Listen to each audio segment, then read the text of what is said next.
Professor Ben, you're alive. Jai Jananda, Pranam. Good evening. Om Namo Arihantanam. Om Namo Siddhanam. Om Namo Ayaniyanam. Om Namo Uvachayanam. Namo Nui Savasahunam. Eso Panchanamukaru. Sava Pavapanasano. Mangalanancha Savesim. Padmam Havai Mangalam. Padmam Havai Mangalam. Padmam Havai Mangalam. Thank you everyone for joining us for the Oshwal Wellbeing and Lifestyle events. So the OWL webinars are going to happen every second and fourth Thursday of the month. It's our pleasure now to introduce Oshwal Association, the UK's trustee, Tushar Bhai, who will tell us a little bit more about the series.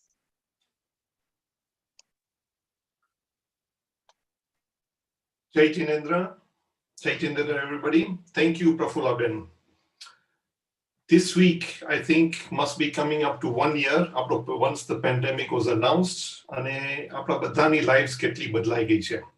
Apna ketla bada vadilo, young people, middle age, old people, ઘણા બધા ઘરમાં બંધાયેલા છે. They're not able to go for health reasons, not able to socialize. જે આપણી normal life હતી has come to a standstill for many people. And over that 1 year, આપણે ઘણી જુદી activities કરેલી છે. But Oshwal Association felt that we need to do a series of health webinars.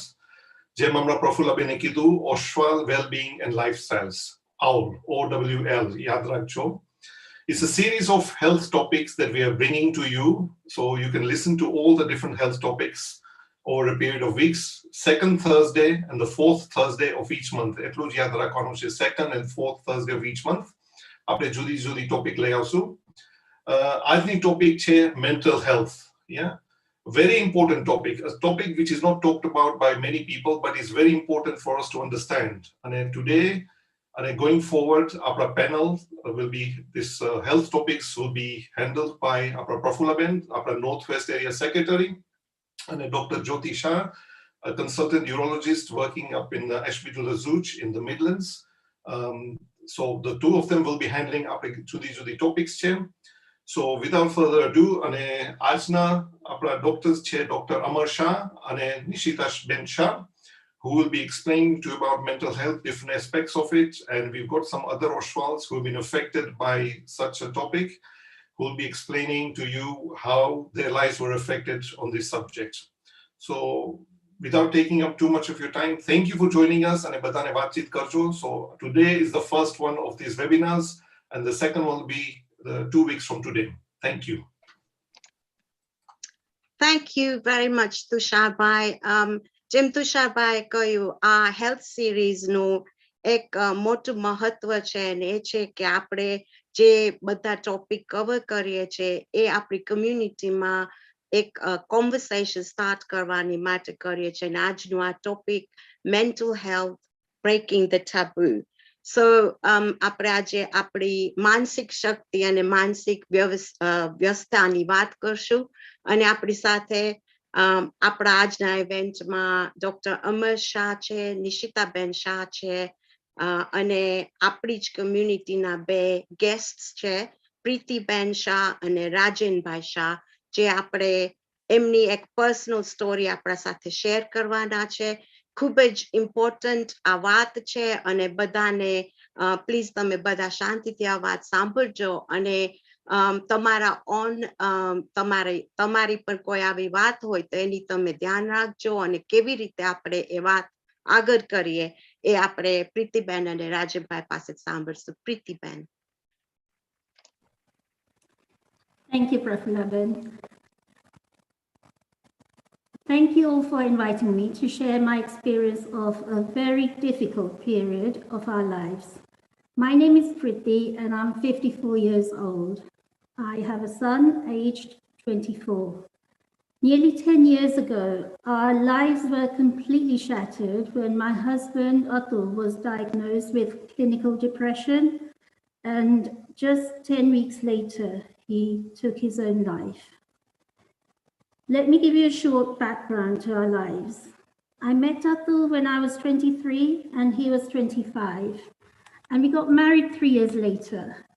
We were just an ordinary, busy young family, and our son Rahul was his dad's pride and joy. Atul was the eldest of 3 siblings, and I'm the youngest of 7 siblings, and we enjoyed a very close relationship with our wider families, with lots of gatherings and celebrations and holidays. Atul was a chartered accountant, and I worked at a retail bank. He was highly respected at his firm, and he progressed to audit manager very quickly.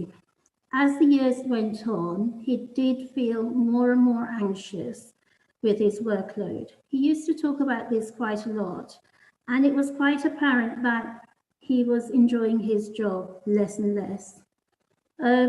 So when his firm did a restructure in 2011, we discussed it and decided that it would be an ideal opportunity for Atul to take voluntary redundancy. So he left his firm in May 2011. As soon as he left his work, Atul regretted this decision. Atul's personality was such that he was extremely caring about everything and everyone, that he had a tendency to overthink every situation. He was a worrier. Immediately upon leaving his work, Atul became very agitated and distressed. So we quickly went to see our GP, who urgently referred us to a psychiatrist. The psychiatrist diagnosed Atul with clinical depression, triggered by a significant life event. He prescribed medication and a program of therapies over the next number of weeks. The wider family rallied around to support Rahul, Atul, and I. Although Atul found it difficult to accept the diagnosis, he really wanted to get well, and he was fully compliant with whatever the experts told him to do. He took his medication, fully participated in exercises and the full program of the various therapies. However, he had very high expectations of himself. He thought that by following this program, he would be back to his old self within 6 weeks. Although there were improvements, and there were a lot of improvements, these were not significant enough for Atul. Unfortunately, he did not always fully voice his concerns with his family or the experts. We lost Atul on 20th July 2011. Now, how did this affect the family?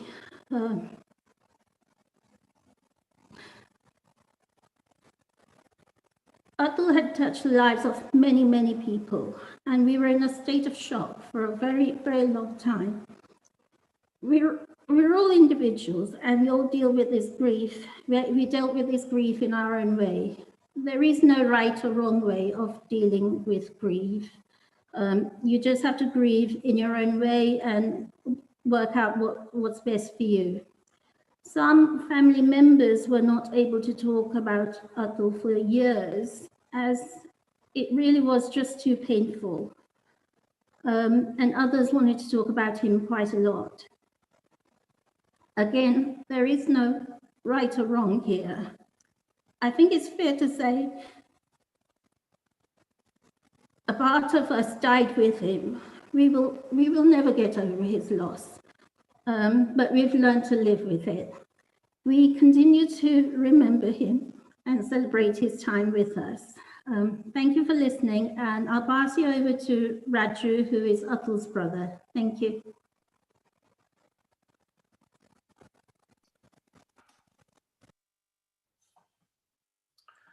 Thank you, Pritz. Hello, and as Priti said, Atul was my older brother, and we were always very close. Those 10 weeks in 2011 that Priti described were unimaginable at the time. We were in total shock. But as I have thought about what happened again and again over the last 10 years, there were signs from a young age that to my untrained eye seemed relatively normal at the time, but that in hindsight indicated something wasn't quite right. Atul was an incredibly high achiever in everything he did. His grades at school were always A's. He played cricket for Middlesex. Whatever we played, he most often excelled at and won. But such high achievements from such a young age seemed to burden him with an inner pressure to always achieve high attainment. I recall how he once faked a bicycle crash and rubbed his arm against the brick wall till it was scratched and bled to appear injured, so he did not have to take a test that he didn't feel quite prepared enough for. Was that a sign? In 2011, was the thought of leaving his job so devastating for this perfectionist who was so thoughtful about everything that till then he had never made a decision incorrectly? Atul was never settled in terms of his career. After graduating from LSE, he had so many choices and offers. He decided to become a portfolio manager at Legal & General. But within a few years, he felt he needed a career change and went into accountancy. After passing all his exams first time, he then switched to become a data analyst for a short period of time before returning to accountancy. As Priti said, he was becoming disenchanted with his job and took redundancy with the aim of then training and becoming a teacher. Was this career restlessness another sign? Whilst at school, at university, and doing his accountancy exams, Atul worked incredibly hard and long into the evening every day. Such was the weight of academic achievement he placed on himself, he forego the social pleasures that one should enjoy in a well-balanced life. Even after his studies, he was a worrier and would always prioritize getting chores and taxes and other paperwork done, leaving himself less time to savor and enjoy the many social things he loved and craved to do. In hindsight, was that a sign I should have picked up on? Each of these mannerisms seemed normal to me at the time. I thought that was just Atul. That was his character. I was very different in many ways. I failed at most things I tried. I prioritized enjoying myself before doing my chores. And I just thought we were two different characters. Don't all siblings think that? Maybe to the trained eye, these would have been early signs of mental health issues. And maybe early intervention and help could have prevented such a tragedy. What can we, the community, family, and friends, do to help people in this situation? Well, firstly, we should take steps to prevent someone ever going into depression. We should strive to create a happy, healthy environment around us where our physical and mental health can equally thrive. In our Indian communities, there is often too high a value placed on academic excellence and on financial wealth. Supporting, encouraging, and celebrating our loved ones' passions and pursuits, whatever they may be, is so important. Encouraging our loved ones to have as many life experiences as they can may help people to build their coping skills, as life will always present both good and bad experiences. Secondly, detection. I spoke earlier about how, from a young age, Atul showed signs of not being at peace and placing undue pressure on himself. None of us detected something may be wrong.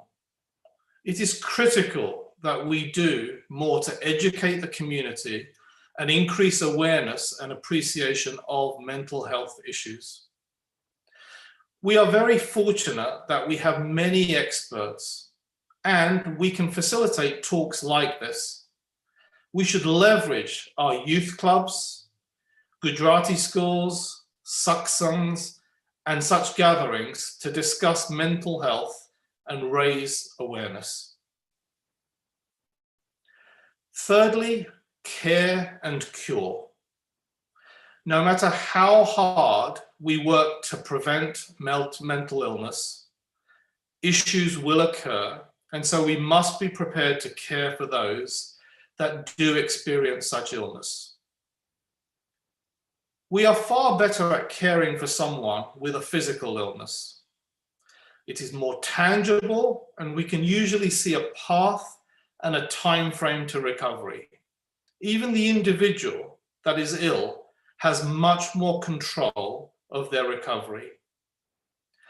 Mental illness is far, far more difficult to cope with and cure for both the patient and their carers.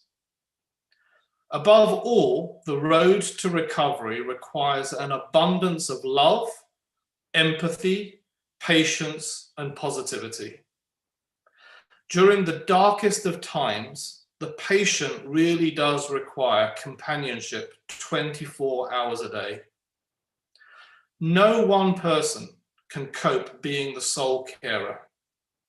It is so, so important for the family and for friends to not shy away, but to share the burden.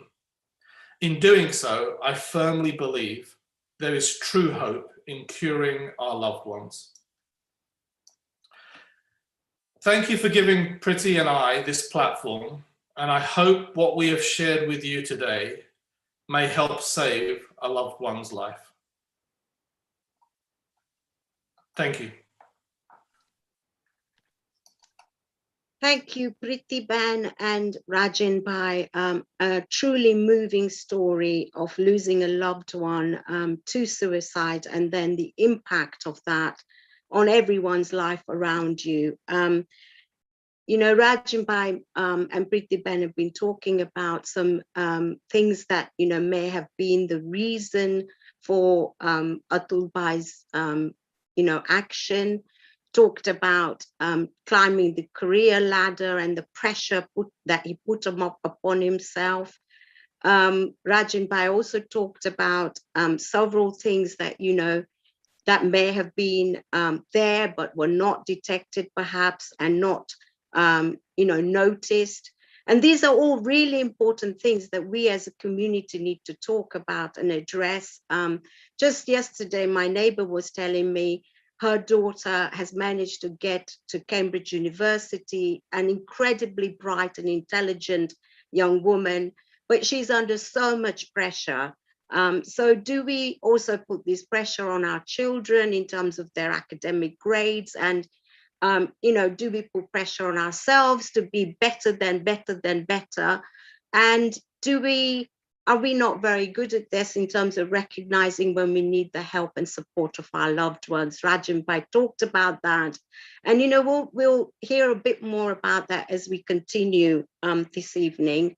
But I want to thank both Preeti Ben and Rajan Bhai from the bottom of my heart for sharing that truly personal journey with us all. And I'm looking at some of the comments on YouTube from our listeners that have joined us today, and incredibly, a lot of people are saying the same thing, that, you know, such an emotional journey, and thank you for sharing it. And hopefully other people will come forward to share some difficult stories with us as well. I want to welcome our next guest now, who is Dr. Amar Shah, a consultant forensic psychiatrist. Is also National Improvement Lead for Mental Health at the Royal College of Psychiatrists, and leading a number of large-scale improvement collaboratives on the topic of suicide prevention, restrictive practices, and sexual safety. Amar Bhai is also improvement lead at the East London NHS Foundation Trust, where he's an executive board member and driving strategic improvements. And he's a visiting professor at the University of Leicester. Today, he's going to be talking to us about managing clinical depression and some other helpful things. Thank you, Amar Bhai, for joining us. Thank you very much for the invitation. And can I just extend my thanks as well to Preeti Ben and Rajan Bhai for having the courage to share your story. Every year, around 800,000 people die from suicide around the world. And in the UK alone, there are over 6,500 deaths by suicide each year. Sadly, too common. Suicide and suicide attempts, as you've just heard, can have lasting effects on individuals, on their social networks and on our communities. But being open and talking about our experiences gives courage to others. So even just by sharing our story, we can support people who may be in a similar situation and help them get the right support before things get worse. So over the next 15 minutes or so, I wanted to try to give a summary of what we know about suicide, particularly in the South Asian population, to think a little bit about the link between suicide and mental health, and what we can be doing within our community to raise awareness and how to help people access help when they need it. So let's start with suicide. Well, suicide behaviors are complex, and there's no single explanation of why people die by suicide. There's a range of factors, social factors, psychological factors, cultural factors, all of which interact to lead a person to suicidal thoughts or behavior. For many people, an attempt can occur after a long period of feelings and thoughts of suicide, but for others, it can be much more impulsive. Usually there are several risk factors that act together to increase someone's vulnerability to suicidal behavior.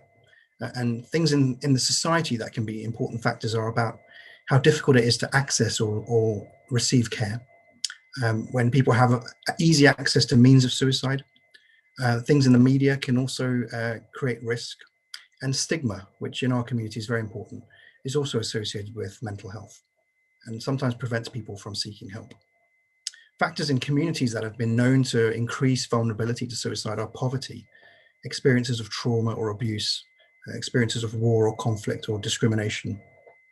Relationships can also have an impact, as I'm sure you'll appreciate. Being isolated, having a lack of social support, breakdown in relationships, they can all be important factors that lead to increased risk. And of course, there are factors in our own individual, such as having attempted suicide before, having a history of self-harming. Mental illness, clearly a risk factor, as is drug and alcohol use. But even things like financial difficulties, chronic pain, or a family history of suicide can also predispose us to being more vulnerable. But as well as being exposed to factors creating vulnerability, there are also factors in society that can protect us against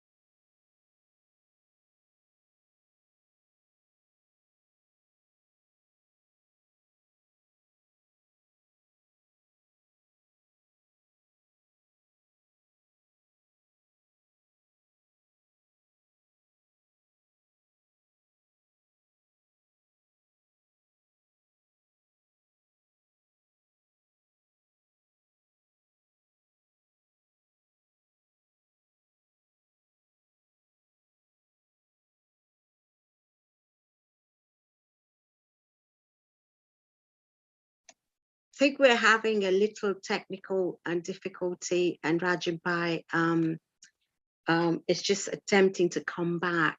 While we wait for him, I just wanted to touch on something that he said about some of the factors that can affect our mental health. He'll come back shortly, and I'm going to maybe try and go to Nishita Ben now to see if she's ready and she can share her Amar Bhai.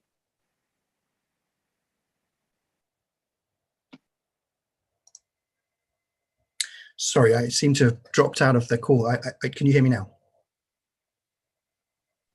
Yes, we can, yeah.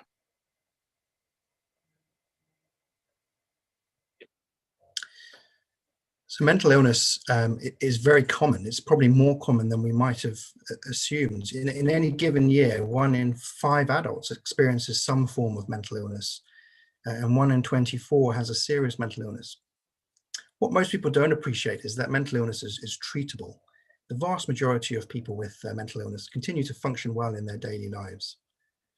Of course, people who have a diagnosed mental health problem are at higher risk of suicidal thoughts and behaviors. But a large proportion of suicides aren't related to someone having a mental illness. Often there are social stresses or triggers, and alcohol use is also common. Self-harm behavior has been found to be a risk factor. While many people who engage in self-harming behavior don't wish to die, there is research to suggest that people who self-harm are at increased risk of then later on attempting or completing suicide. But what do we know about suicide in the South Asian population? Well, I think there's not a lot of good data on British Indians as a community. Most of the data we have looks at South Asians, which of course combines a number of different communities together. But we know that rates of attempted suicide amongst South Asian women are 2.5 times more than Caucasian women. And the 18 to 24-year-old age group is particularly vulnerable. So why do we think this might be? Well, some of it's likely to be due to cultural conflict. Having to hold down a professional job and fit in with Western values, and then coming home to more traditional expectations. This clash of East and West can be difficult to cope with. I've heard sometimes that people trying to conform to traditions that are projected by the elders in the community can cause distress. Certainly not wanting to embarrass family or cause them any shame also puts people under even more pressure. And that brings us to the topic of stigma. Awareness of mental health and different types of mental illness is getting better, locally, nationally, globally, but it still stands as a stigma for British Asians. Within the South Asian community, mental ill health often brings feelings of shame and a fear of others finding out. Sometimes when it comes to mental health, many people feel it should be a private matter kept inside the home. I've heard some people attribute mental illnesses to supernatural causes, sometimes talking about demonic possession or black magic or the evil eye. And the studies have shown when they talk to British Indian communities that people feel a lack of understanding and awareness of psychological disorders has led to negative attitudes. There's an emphasis on mental disorders sometimes being a hidden illness, which isn't taken seriously or dealt with sensitively, or people turn to religion in order to find a solution to the problem. But it's important to hold on to the fact that most mental illnesses are treatable and they can be managed through talking treatments or through medication. Just like diabetes, some are long-term and need ongoing treatment and management. But the more we can educate each other about mental illness, the causes, the treatments, the more we're open about our mental health and seek help from specialists, the more lives we're likely to save. And no matter how old we are, our mental health matters. Mental illness can present in any age. I mean, in general, people of Indian origin show higher levels of mental well-being than other ethnic groups. And that's probably because of protective factors we have within our community. Strong family connections, average income being higher, educational level. Suicidal thoughts and self-harm are less common in our communities than in white British people. But still about 1 in 10 children have a mental health disorder. And this could be depression, it could be attention deficit, hyperactivity disorder, boys being more likely than girls at a younger age. But when we get to 17 to 19-year-olds, almost 1 in 4 have a mental health difficulty, most commonly anxiety. And over half in this age group report that they've self-harmed or attempted suicide. The two most common mental illnesses, anxiety and depression, they can occur at any age. They can present with emotional symptoms like low mood, low energy, low concentration, but also behavioral symptoms. Sometimes speech slows down, thoughts might slow down, or movements might slow, and even physical symptoms like poor appetite, poor sleep. Older adults can also experience mental health difficulties, sometimes for the first time. Obviously, dementia presents mostly in older age with loss of memory, but even serious mental illnesses like schizophrenia can present in old age, sometimes for the first time. Schizophrenia presents with a range of symptoms, such as hearing voices, hearing and seeing things that aren't there, having strange beliefs, like being paranoid about things happening to them, and losing interest in day-to-day activities. But overall, British Asians, and this I think is the most important thing for us to hold on to, British Asians are 1/3 less likely to be in contact with mental health or learning disability services. So although we might have some protective factors in our community, we're certainly less likely to be utilizing the support and the specialist expertise that's around us to help us with our mental health. So how can we access help? Well, I think the first thing is to keep talking about our mental health, keep encouraging our children and young people to talk about their mental health, making it okay for people to say they need help. And using the support that's around us. We're very privileged in this country to have such a great health system that we can call on. We all have a GP, all of whom are experts in mental health. The 111 telephone line is available out of hours if you need to speak to someone for help. Every single part of the country has a mental health crisis team who you can access if you need to through your GP or through A&E, and they're designed to help people when they're really in crisis and need some urgent help. Particularly if you might need to come into hospital. And then there are a number of helplines that people use, such as Samaritans, which is 24 hours, 7 days a week, but other ones which are geared at other age groups, such as Papyrus, which is a dedicated service for young people up to the age of 35. So there is support around us. We just need to encourage each other to access it when we need to. Be aware of the signs and symptoms to watch for, and be willing to talk to people about it. Often we try to do what we think is in someone's best interest by keeping them within the home, trying to manage the symptoms ourselves, but often that's going to prevent people from the very things that are going to help them, such as maintaining social contact, being able to access professional services. So I hope that's given a little bit of insight into the prevalence and the research and what we know about suicide, the kinds of mental health difficulties that people suffer from, and particularly thinking about the British Asian population and what we can do to support our mental health across the community. Thanks very much.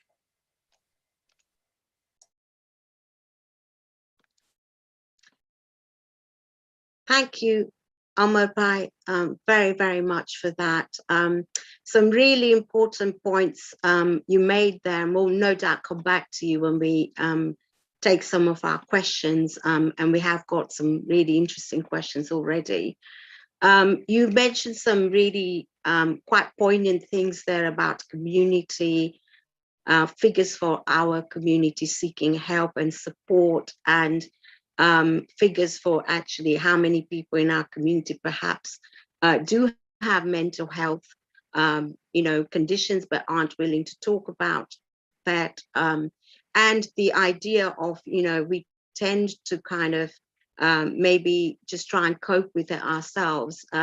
You said some really interesting things there about the professional support that is available. And thank you very much for also the signposting for young people through Papyrus, which is an amazing organization actually that I've come across before, that support lots of people really, really well that got, need help with this. Community, talking, and this idea that actually let's have an open conversation is definitely what we are, certainly talking about today, and we'll continue to do so throughout this series. I'd like to go now to our next guest this evening, Nishita Shah. Nishita is a registered psychotherapist and specializes in cognitive behavioral therapy, has over 10 years of experience of working with vulnerable adults in the field of mental health, so brings lots of practical experience to today. And also in clinical and forensic settings, she's an accredited facilitator with experience of conducting group for stress management, mindfulness, and long-term conditions. She also has extensive knowledge and experience of working with adults with depression and anxiety. She's going to talk us through what can we do to manage anxiety a bit better. Nishita Ben, welcome, and please share some wonderful things with us about how can we feel better about some of the things that worry us and things that we're fearful of. Thank you. Thank you, Professor. Yes, absolutely. That's what I hope to do today. I do hope to, through my presentation, which is on anxiety, I hope to teach you some effective skills for managing worry and what we can do. So I've just got some slides to share.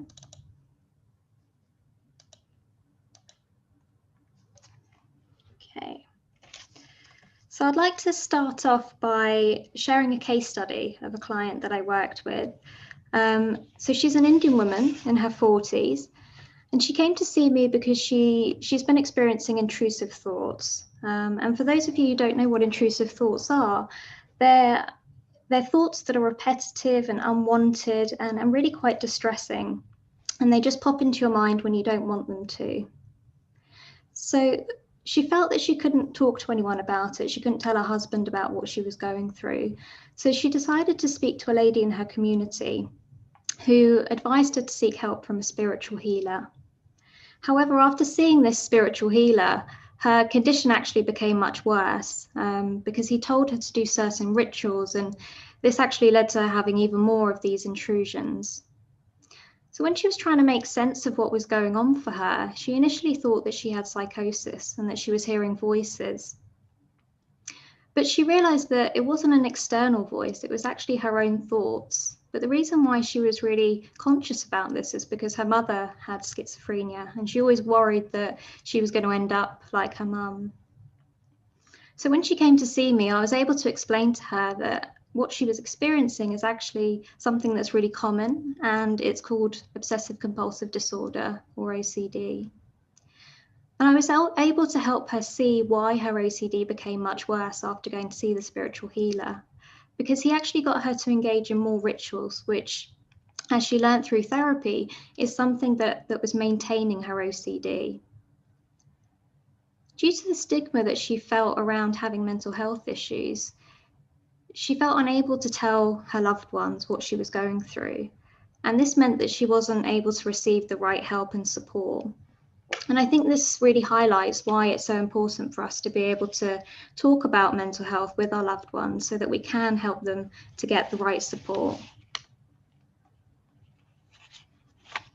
So let's start off by understanding a little bit more about what anxiety is. So the first message that I want to get across is that anxiety is a normal and natural response. It's something that we all have, and it's our response to when we feel that we're in some kind of danger or we're in some kind of threatening situation. So imagine that we're in the jungle and we're being chased by a tiger. It's anxiety which is the thing that causes us to run away. So we can think of anxiety as being a little bit like our internal smoke alarm that alerts us to any signs of danger. So it's extremely important and actually helpful for our survival. However, for some people, their internal smoke alarm becomes oversensitive over the years. And instead of only going off when there's an actual fire, it keeps going off when there's just burnt toast. And this is when anxiety can become unhelpful. So anxiety triggers a response in our bodies that controls the way that we react to danger. And this is known as the fight or flight response. And this response affects many things. It affects the way that we think, it affects our bodies and how our bodies react, it affects the way that we think, and it also affects how we respond and behave in these situations. So there are lots of physical symptoms that are associated with anxiety, and there's a reason why all of these physical symptoms are happening. So when we feel that we're in a dangerous situation, our brain releases a chemical called adrenaline. And what this does is it helps to prepare our bodies to face the danger by either staying and fighting, which is the fight part, or running away, which is the flight part. So in order for us to run away, if we think back to that image of the jungle and the tiger chasing us, in order for us to run away, our bodies need to react very quickly. So lots of different things need to happen. So our heart needs to start pumping faster so it can get some blood and oxygen around the body. Our breathing, we also need to get oxygen around the body. So we need to then breathe in more oxygen. So our breathing rate starts to increase as well. And in order for us to run, we need our arms and our legs. So our muscles also become tense. So everything in our body is speeding up in this moment. Our heart's getting faster, our breathing rate is getting faster, our blood pressure is getting faster, going high. So all of these things cause our temperature to go up. And our body's way of cooling itself is to sweat. So that's why we might notice that when we feel anxious, we also start sweating. Another thing we might notice is that our stomach starts to churn, or we start feeling uncomfortable in our stomach area. So again, this can be explained by fight or flight. So when we're in a dangerous situation, our body is quite efficient. And what it will do is it will shut off areas, or will shut down systems that it's not really using. And one of those systems is the digestive system. So when we're trying to run away from danger, we don't really need to be digesting our breakfast from that morning. So what our body does is it just turns off certain systems that it doesn't need. And when it does that, we might experience that in the form of a sensation like nausea or butterflies or this kind of stomach churning. So all of these changes are really helpful when we're in a situation where there's actual danger, like being chased by a tiger. But nowadays, those sorts of situations don't happen that much. But what happens instead is that we have a perceived threat. So now a perceived threat might be, a threat to our social status in the community. It might be threats to our finances, threats to our families or our relationships, our job. So all of these things now become perceived threats. And that's when we feel anxious, when we think about these things. And unfortunately, our brain can't tell the difference between what is an actual threat and what is just us imagining or thinking that we're in some kind of a threat. So it reacts in the only way that it knows how to protect us, which is this flight or fight response. So the reason why I'm showing you that is just to highlight that although these symptoms might feel really uncomfortable, they're actually designed to protect you when you are in actual danger. So now we understand what anxiety is, let's have a look at worry. So what is worry? What happens when we worry? How does it make us feel? And what does it lead to? And we'll also have a think about what can we do about worry? And we'll go through some techniques in a minute. Okay. So worry is something that we do in response to feeling anxious. So in a way, worry is another thing that gives us a protective function. And worrying is really helpful when it leads to an action. So for example, if I worry about getting run over, that motivates me to look both ways before I cross the road. In this way, worry is really helpful and actually essential to my survival. However, worry becomes unhelpful when we worry and it doesn't lead to any kind of action. We just become stuck with the worry. The reason for this can be understood by understanding what actually is happening when we're worrying. So when we worry, we imagine the worst case scenario, and we only worry about negative things. So we don't tend to worry about positive things like winning the lottery. And when we imagine the worst case scenario, we overestimate the likelihood of something bad happening. And at the same time, we underestimate our ability to cope. So essentially, we're telling ourselves when we worry that the bad thing is definitely going to happen. And when it does happen, I won't be able to cope. And this imbalance leads to us feeling overwhelmed and feeling stuck with the worry.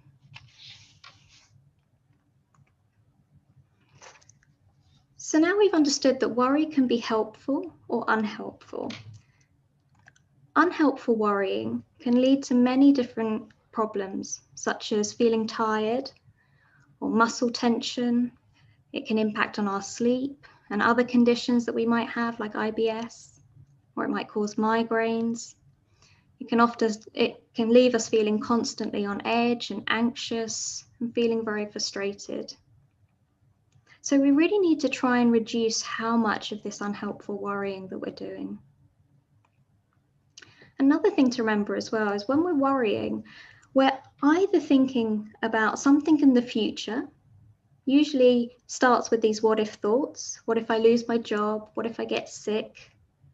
Or we're thinking about our past and our regrets, all the things that we should have, would have, could have done. Now, we can't do anything about what's going to happen, and we can't change what's already happened. So when our minds are constantly being pulled into the past and into the future, that's when we feel stressed. And actually, we're missing this really big bit in the middle, which is the present moment. What is happening right now? Because this is where the least stress is, because we have control over this moment. We have control over what we're doing right now. So what we need to do is we need to try and spend more time in the present. So now I'm going to introduce you to some techniques which will help you to reduce your unhelpful worrying. So the first step is to externalize your worry by writing it down. So externalizing the worry will help you to create distance between you and what it is that you're worrying about. And it will also create distance between you and the emotion that's tied to the worry. The other thing as well is it will help you to make sense of what it is that you're worrying about. The main thing is it's all about getting the worry out of your head so that you can try and look at it from a different perspective. I would recommend using a worry diary, and this is often something that I use with my clients, just like this example here. So if you were filling this out, what you would do is firstly just write a brief description of the situation. So what were you doing when you noticed the worry came into your mind? So for this person, it was a Tuesday evening, they got home from work and they just felt quite lonely. Next, you want to write down the actual worries that went through your mind. So they were worrying about how bad their life is, how alone they feel, that maybe they're worrying that things will never get better. They're also worrying about their finances. And then write down roughly how long you spent worrying about it. And also any physical symptoms that you noticed in your body when you were worrying. So write those down as well. And give your anxiety a rating. So rate how intense the anxiety felt when you were worrying.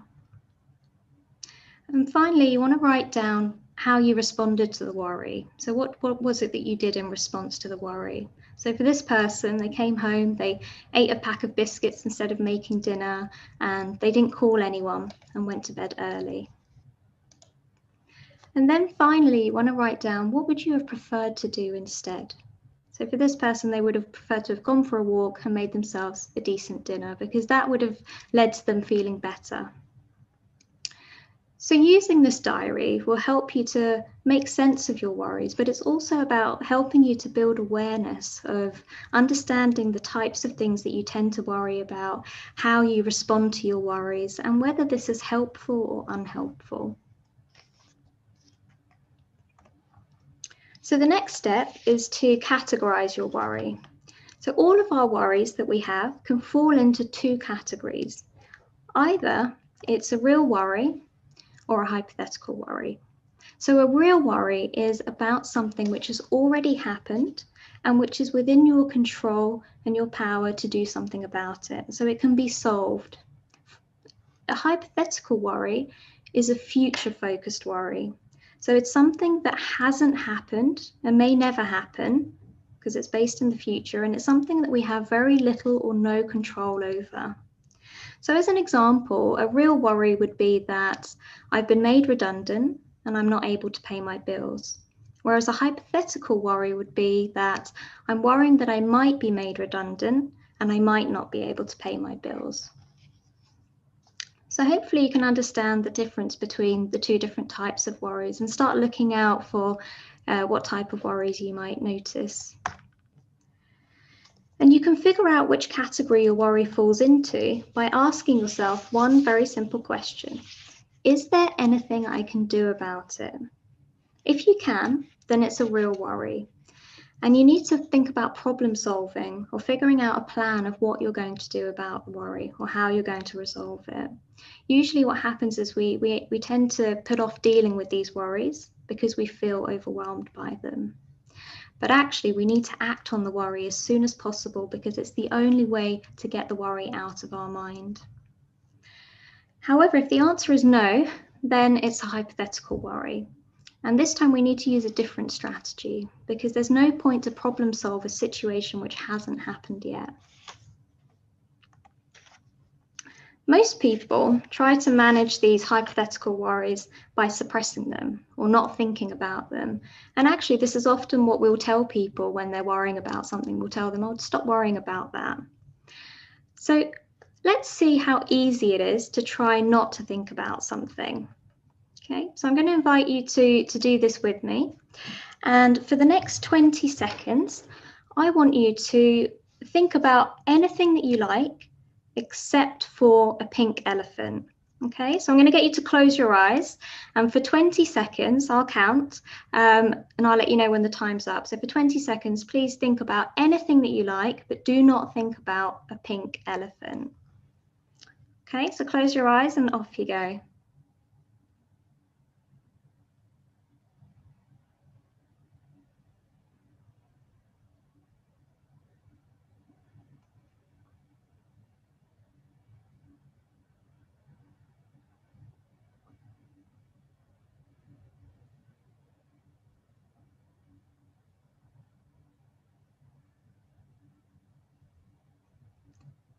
Okay, so you can open your eyes and come back. So what happened? Hands up if you saw a pink elephant in your mind. I can't see any of you, so I'm assuming that there's lots of hands sticking up at this point. Okay.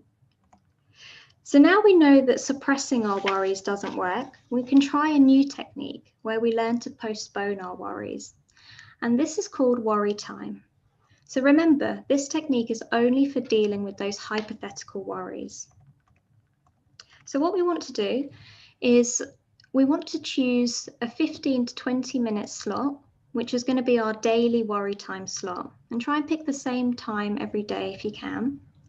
So when a worry enters your mind throughout the day, the first thing you want to do is you want to write it down. So we want to externalize the worry. Then we want to decide whether the worry is real or hypothetical. If it's real, we know that we're going to do some problem solving. If it's hypothetical, then I want you to say to yourself, I'm not going to worry about this now. I'm going to save it for my worry time. And then you go back to doing whatever it was that you were doing before the worry came and distracted you. And you keep doing this until your worry time slot. Every time a worry comes in, you go through this process and you keep doing it until your worry time slot is there. Okay. So during your worry time slot, what I normally would do is just take out your piece of paper and just cross off any worries that maybe have resolved themselves throughout the day or no longer need to be worried about. So only worry about the things that still need to be worried about. Okay, so during your worry time, you can sit and think about all the hypothetical worries that you wrote down, and you've got a full 15 to 20 minutes to think about them. So make sure that you're not doing anything else at this time. You're only thinking about your worries. And once your worry time finishes, then you have to go back to postponing your worries until the next day's worry time. So through learning to postpone your worries, you'll notice that they come back less frequently. And this technique is designed to try and condense down all of that worrying that you might be doing into just a 15 to 20 minute slot throughout the day. And it will also help give you back a bit of control over your worries. Because what happens is you can now choose when you worry about these things rather than the worries coming in and just taking over. Yeah. Okay. So the final technique that I'm going to show you is to help you manage the physical symptoms of anxiety through relaxation. So we often say that relaxation is for the mind, what exercise is for the body. And a calmer body leads to a calmer mind. So the technique that I'm going to take you through is a controlled breathing technique, and it's designed to restore the natural balance of carbon dioxide and oxygen in the body. So remember when I was talking about those physical symptoms, and one of the things that we do is we can breathe too quickly when we're feeling anxious. So as we're taking in more oxygen and breathing faster, the level of oxygen in our body starts to rise, and it then becomes imbalanced with the amount of carbon dioxide that we have in there. And this can lead to some other symptoms like dizziness and other uncomfortable symptoms. So with this technique, what it will do is it will help you to restore back the natural balance of carbon dioxide and oxygen in the body. Okay. So when we do this technique, we're going to breathe in a slightly different way to usual. It's called diaphragmatic breathing, and I'm going to show you how to do it. So if I can get everyone to put a hand on their stomach, okay. And as you breathe in, I want you to take the breath all the way down into the stomach. And as you breathe in, you should see your stomach inflate. And as you breathe out, your stomach will deflate. Okay, so almost imagine that there's a small balloon that's being inflated as you breathe in and deflated as you exhale. Okay, so just practice that on your own. And once you can do that, then we can bring in the counts. So the key numbers to remember here are 4, 2, 6. So what we do is we breathe in for 4 counts, we hold our breath for 2, and then we exhale for 6 counts. Okay, so we're going to try this together. I'd like you to do it with me, and I'll count you in. So what you need to do is just focus on doing the breathing. Okay, so we're going to do a couple of rounds of it. Let's see how we go. Okay. So breathing in, 1, 2, 3, 4. Hold for 2, and exhale, 1, 2, 3, 4, 5, 6. And again, breathing in, 1, 2, 3, 4. Hold for 2, and out, 1, 2, 3, 4, 5, 6. Okay. So hopefully you found that okay. It does get easier with some practice. I would recommend practicing this every day. A lot of people do say that they do feel the effects of it quite instantaneously. It can feel quite calming to do it as well. So if you can do it every day, that would be really good. It doesn't take very long to do, as you can see, just a few minutes of your time. And I would recommend doing at least 4 cycles of it. And the good thing about this technique is that no one knows that you're doing it, because it's just breathing. You're just breathing in a slightly different way to usual. So nobody knows that you're doing it, and you can do it absolutely any way you like. Okay, so that's the end of my presentation. I hope you found the presentation useful, and I really hope that you're able to take something away or learn something about how you might manage your worries differently. Thank you very much for listening.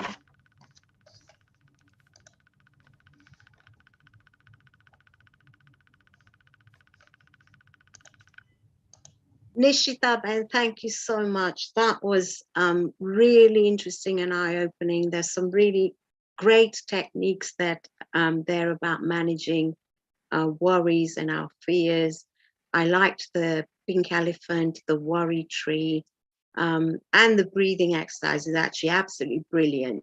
So, you know, we've learned a lot about how perhaps we manage these anxieties, and I love the Chinta diary. I think that's a really therapeutic way of writing down the troubles we have and then deciding, as you said, are they real worries or they are worries that perhaps we can park in our worry time and then try and work through them.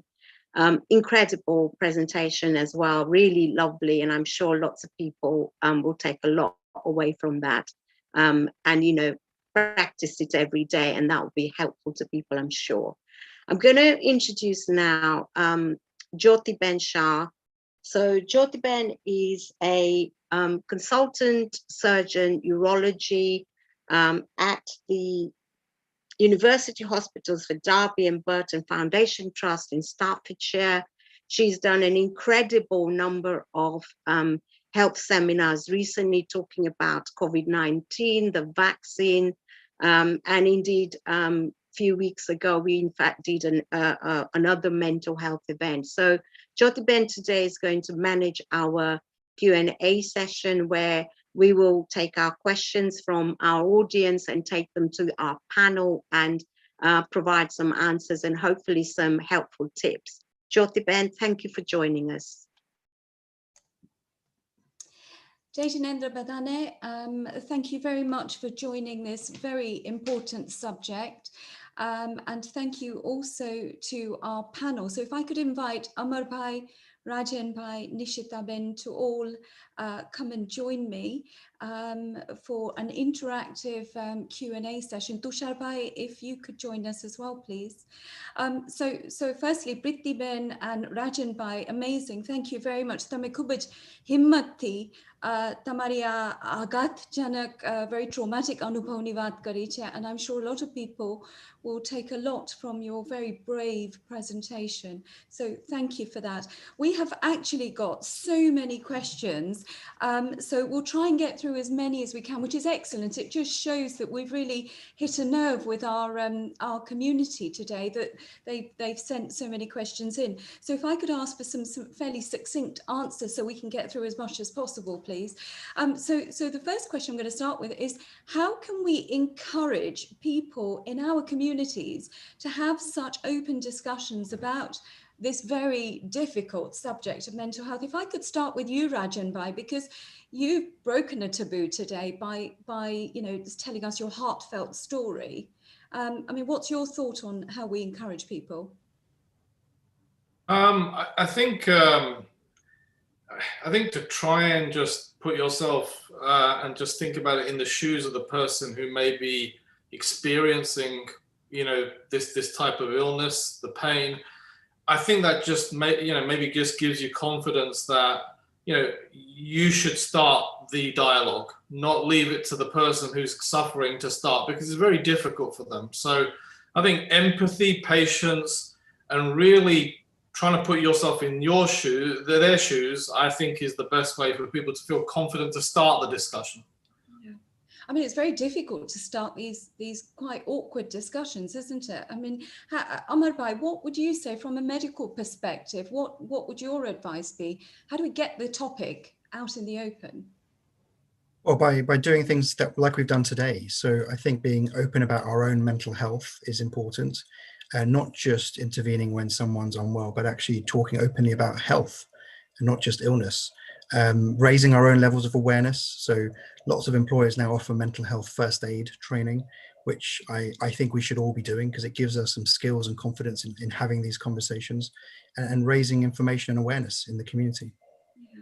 And that's interesting. You talk about community, because actually that will allow us to draw Tushar Bhai in, because Tushar Bhai, as a community, leader, what do you see as your role in opening these discussions?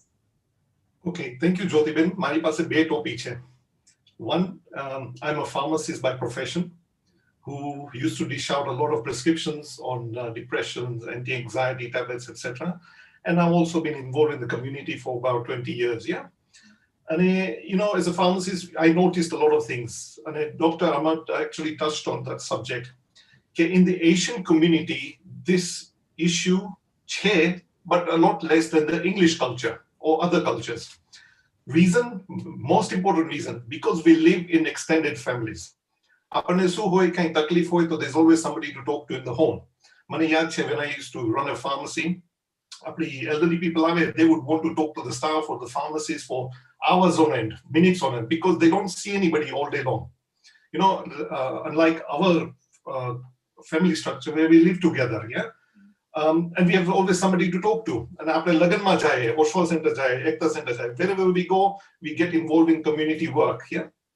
અને એ શું થાય, કોકની બાજુમાં બેઠા હોય આપણે, અને આપણે problem હોય, sometimes you start talking about it, and that's your problem solved.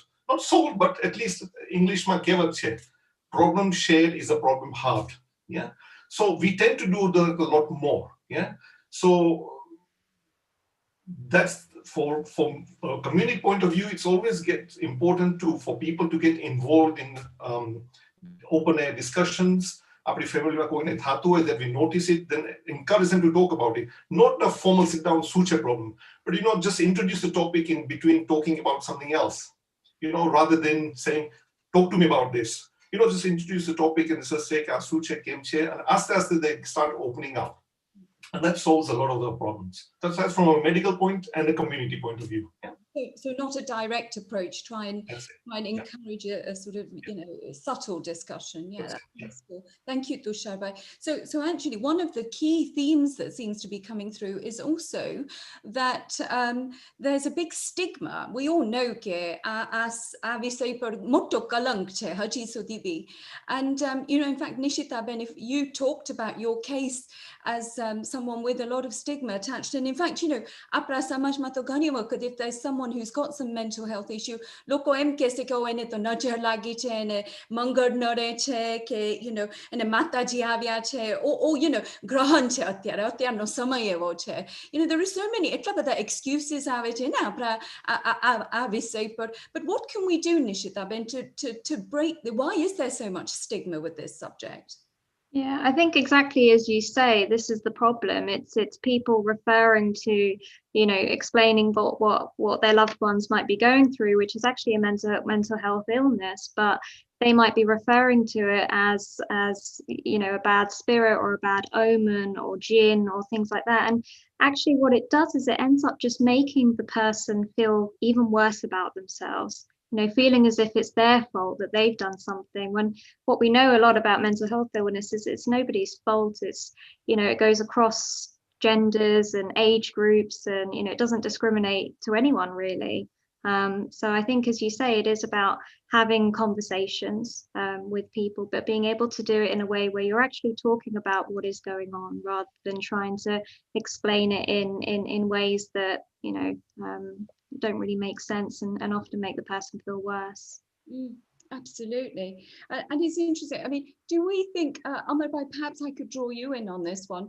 Do we think that COVID and being locked in our houses, because, a lot of people, particularly apra vadil, apra samaj ma je bada vadil che, they've been indoors and actually they haven't been to the deras or they haven't been to Potas Baba Majanwari. So gharma beta che. So they haven't had the interaction that we as a community are actually quite used to. So do you think, Amar Bhai, have you seen a deterioration in mental health in our community through COVID? I think it's a bit too early to say really what the effect will be, although the one thing I would say is that the effects are going to be long term, even though we may not have seen any difference yet. We probably haven't got any conclusive evidence that the number of suicides in this country has gone up during the last year, but there's certainly more demand for mental health services. We're seeing increased presentations of people in crisis, lots of people reaching out to their GP for help with depression and anxiety. Just being apart from people is definitely going to have an impact on our health, and I'm sure we all know that from our own personal stories, that it's much harder to stay optimistic and hopeful at the moment, and that will have effect. Some of it's natural, loss of connection to people. We're going to feel less positive about the world, but some of it will gradually veer into illness. Yeah, sure. And it's interesting you say, I mean, we've just mentioned the varil, but actually children have been locked up for such a long time and miss so much school where they have their friends, etc. Are we going to see a mass sort of influx of children with mental health issues, whether that's eating or behavioral? I think that's already starting to happen. I think we're seeing many more referrals from schools to children's services, lots more prevalence of eating disorders as well over the last year. So I think there are going to be effects within our young people. The key is to make sure we as a community are aware of the signs so that we know what to spot in the people around us, and that we can then have a conversation. We can ask, how are you? And really listen to the answer and come at that really sensitively and openly without judgment.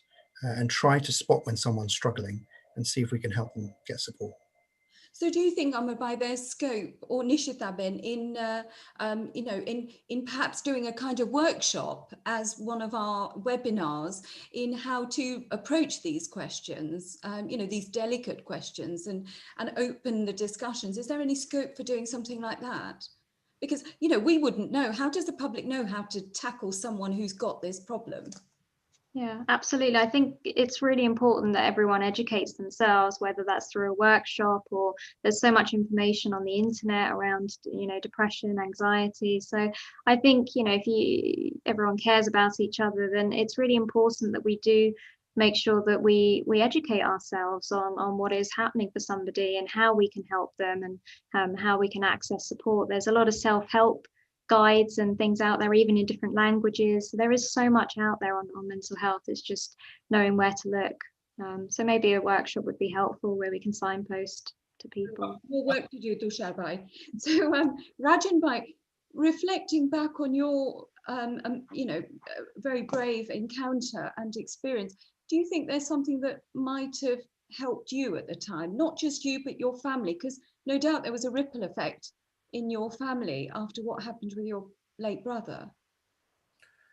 Yeah, I guess just at the time we were trying to learn and cope at the same time, and I think the learning was always kind of 5 steps behind the coping. So my advice would be, when something like this happens in your family, I think it's so important to try and take it really seriously and get in front of it, and almost, again, err on the side of caution and take your time. I mean, the main thing that I regret doing was, personally, I was trying to support Atul, try and support Priti and Rahul, still go to work, try and do all of those things. And in hindsight, when I think back, what could I have done differently? I could have just said, you know what, I'm not going to go to work for the next 2 or 3 weeks or whatever it may be, and just spend that entire time with him and better understand what he's going through and how can I help him, as I said when I spoke earlier, 24/7. So I think, if you see a sign, don't treat it as if, okay, you'll have time. You don't realize how dark someone can get so quickly. Don't have that time. Get ahead of it as quickly as you can, and with help, because we spoke to psychiatrists, etc., to a degree, but we just didn't understand the ramification. And you need more help. You need to seek more help and advice from people who deal with this so often that they can really tell you what you can do proactively. Yeah, I know, that's really useful. Thank you, Rajan Bhai. Do you think just what we've done today and what you've done today with Priti Ben has helped in any way? I've got to be honest. It's very tough to do, and it brings back things that you try and almost suppress. But I think, and I haven't spoken to Priti yet, but I think as you try and see, think about what you're going to say, I mean, to some degree, I think it can be a little bit therapeutic. And I think maybe the most important thing is, if anything helps to anyone else from what we've done today, I mean, almost in my brother's memory, I just think that that's something that's good. So despite how tough it was, if that's something that comes out of it, I guess that also just gives us some relief in some way. Now, that's amazing, Rajan Bhai. Look, we've had, there's been over 500 people watching us today and listening to your very powerful story. And, each one will hopefully go and tell someone else, and there'll be a message going out. So no, you've done really well. Thank you so much. We've got so many questions. We could go on forever, but unfortunately we're coming towards the end.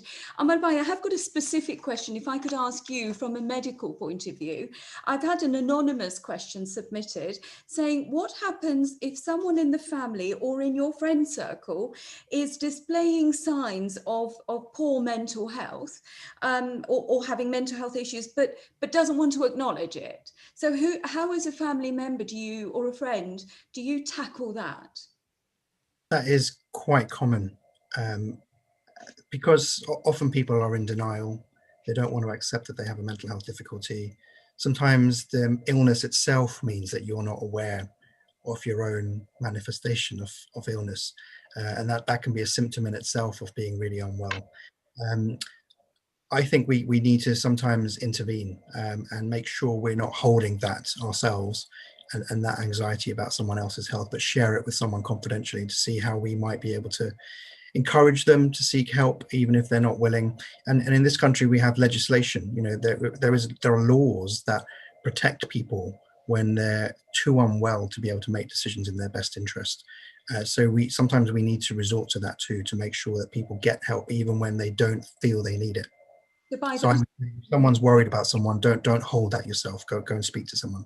Yeah, but I mean, there are rules around confidentiality, aren't there? So how do we go around that? I think, well, there are rules if you're a medical professional around confidentiality, but if you're someone in the community and you're concerned about someone, there are no rules of confidentiality in saying to someone, I'm worried about this person, what should I do? Or ringing a helpline and asking for help, or what's available, what can I access? No, that's really helpful. Thank you so much. Look, as I say, we could go on, but unfortunately we've got too many questions and we're running out of time. So thank you to our panel. If I could invite Priti Ben to come back as well, please. And I don't know if anyone's got any closing remarks that you'd like to make, or, I mean, from my point of view, I think, you know, આજે આપણે એક એવો વિષય પર ધ્યાન આપ્યું છે કે જેનાથી normally આપણો સમાજ ભાગે છે, you know, માનસિક સ્વાસ્થ્ય. And જ્યારે કોઈને શારીરિક બીમારી હોય ને, જેવું કઈ ડાયાબિટીસ છે અથવા તો હાર્ટ ડિઝીઝ, આપણે ખુલ્લે દિલથી એની વાત કરીએ છીએ. But this is not so with mental health. And I hope that by starting the discussion today, આપણે એનો કલંક થોડોક તો તોડ્યો છે. And, you know, I'd like to thank our panel. You've all been excellent. Priti Ben and Rajan Bhai, you've been incredibly brave. So, you know, thank you so much. Really, you've done everyone proud. It's amazing. And Nishita Ben, Amar Bhai, amazing presentations and great answers. Thank you so much. So, our auto webinar is on organ donation. In Avisay par apre next Thursday, 25 April, Sanje 8 vage rakhisu. So if I could ask you all to join us for that, and we'll talk a bit about another very difficult subject. So on that note, thank you all very much for joining us. Jai Jinendra Pradam.